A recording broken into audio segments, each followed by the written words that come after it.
شب 29 ایول سال 2022 بر اثر سوختار در یک هاستل در کوچه الماتینسکایا در جنوب شهر مسکو 8 نفر به هلاکت رسیدند. داستانی مسکو با نشر عکس‌های زیاد و ویدیوها از جای حادثه خبر داد که به تفتیش این حادثه فاجعه بار آغاز کرده است. در این هاستل اساسا مهاجران کوری زندگی می‌کردند. سفارت تاجیکستان در روسیه خبر داد که نمایندگانش را برای معلوم کردن جزئیات به جای حادثه فرستاده است.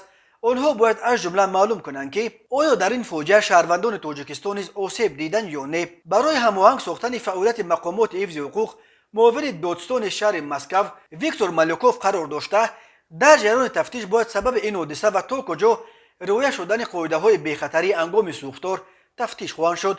دادستانی گفت شرکتی که امور این هاستل را پیش می‌برد قبلا برای رعایت نکردن قاعده‌های بی‌خطری از سوختار طبق قسم یکم ماده 20 کودکس قانونشکنی‌های مأموری روسیه علیه جزا گرفته بود. در رابطه با سوختار پرقربانی شب 29 ایول دادستانی پایتخت روسیه بر اساس قسم سوم ماده 238 کودکس جنایتی روسیه با اتهام خدمت رسانی‌هایی که جوابگوی طلبات بی‌خطری نیست و باعث مرگ بیش از 2 نفر شده است پرونده جنایتی گشوده است. به مسئولان هاستل در صورت ثابت شدن گناهکاریشان بر اساس این بند قانون روسیه همچون جزا تا 5 سال کارهای اصلاحی و یا تا 10 سال زندان تهدید می‌کند.